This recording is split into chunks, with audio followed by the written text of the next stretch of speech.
Is Gilbert, Arizona actually expensive, or does it just have that reputation? Over the past decade, Gilbert has grown from a quiet farming town to one of the most desirable areas in the entire Phoenix metro area. Great schools, beautiful master plan communities, tons of parks, and a really strong family vibe. But the big question people ask before moving here is simple. How much does it cost to live in Gilbert in 2026? Today I'm breaking down the real numbers, including housing, transportation, groceries, and the lifestyle that you're actually paying for. By the end of this video, you'll know whether Gilbert fits your budget or if another East Valley city might make more sense. Let's start with the big picture. Overall, the cost of living in Gilbert is about 9 to 13% higher than the national average. That's mainly driven by housing costs, although some categories like healthcare are actually below the national average. If we look at typical monthly expenses, here's roughly what people spend. A single adult living in Gilbert has about $2,700 worth of monthly expenses. For a family of 4, your monthly expenses on the low end will be about $5,950,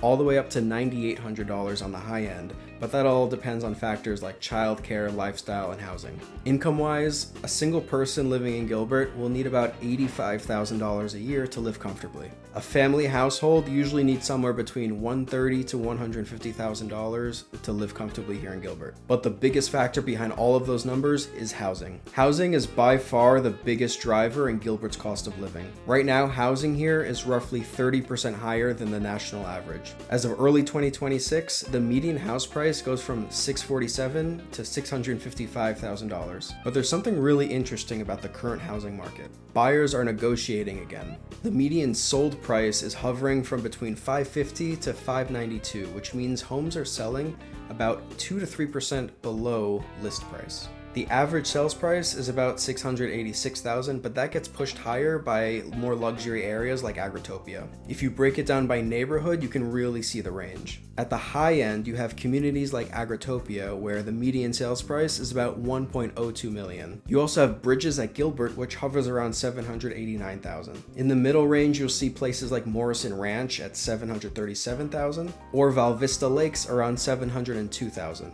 And then some of the more affordable communities include Lionsgate, which has a median sales price of $465,000. You also have The Gardens, which is closer to $375,000. Another factor people sometimes forget when buying in Gilbert: HOA fees.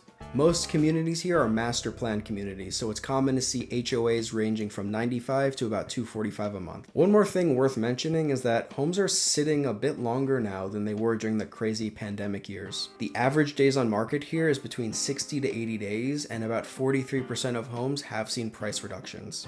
What that tells us is that sellers are adjusting to a more balanced market. If you're not buying yet, rental prices are also another big part of the cost of living. The average rent in Gilbert sits just under $1,800 a month. Studios average around $1,500. One-bedroom apartments average about $1,530. Two-bedroom units are closer to $1,840 per month. For a family-size rental, costs can range anywhere from $1,700 to $2,600 per month, depending on size and location. Next, let's talk about utilities and transportation.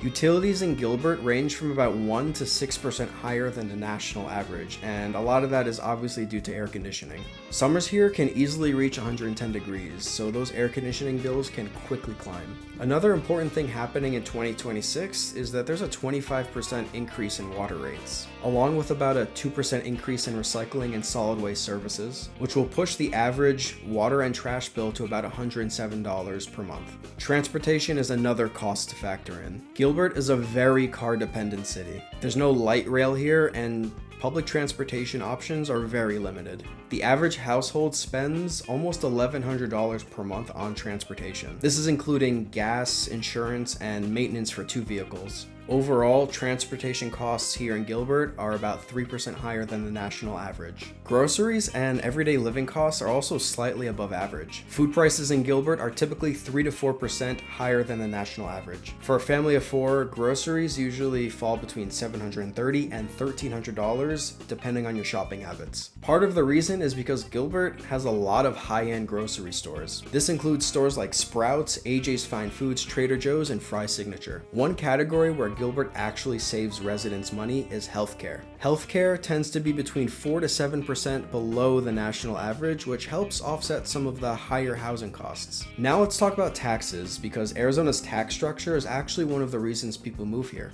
First is property tax. Arizona has one of the lowest property tax rates in the country, with an effective rate of about 0.44%. For the average Gilbert home at about $700,000, your annual property tax bill will range from about $3,200 to $4,500. One interesting thing about Gilbert is that it doesn't charge a primary property tax for services like fire or police. Those services are funded by sales tax instead. Arizona also has a flat state income tax of about 2.5%. This is much lower than many other states. For example, a household earning $150,000 would pay about $3,750 in state income tax before deductions. Trade-off is sales tax. Gilbert's combined sales tax is about 8.3%, which is relatively high compared to other parts of the country. So, with all of these costs, what are you actually getting for your money? This is where Gilbert really stands out. Gilbert consistently ranks as one of the safest cities in Arizona. It has incredible parks like Gilbert Regional Park, the Riparian Reserve at Water Ranch, and miles of walking and biking trails. Downtown Gilbert, known as the Heritage District, has become one of the best restaurant scenes in the entire East Valley. And most neighborhoods are master planned communities, which have parks, lakes, and community events. So while the cost of living is higher than average, many families feel the quality of life and lifestyle make it worth it. So a quick recap, who is Gilbert actually good for? Typically, Gilbert works best for established families, dual income households, or remote professionals. If you're making less than $85,000 a year, it can feel tight financially, especially if you're trying to buy a home. But for households earning $130,000 or more per year, Gilbert offers some of the best combinations of school, safety, and lifestyle in the entire Phoenix area. A lot of people actually compare Gilbert to Scottsdale in terms of quality, but Gilbert tends to be more family focused and slightly more affordable. So this is the bottom line. Gilbert definitely isn't the cheapest place to live in Arizona anymore. But for many people, the combination of great neighborhoods, strong schools, and quality of life makes it well worth the cost. If you're thinking about moving to Gilbert or anywhere in the Phoenix area, feel free to reach out. And for more videos like this, please like and subscribe to my channel.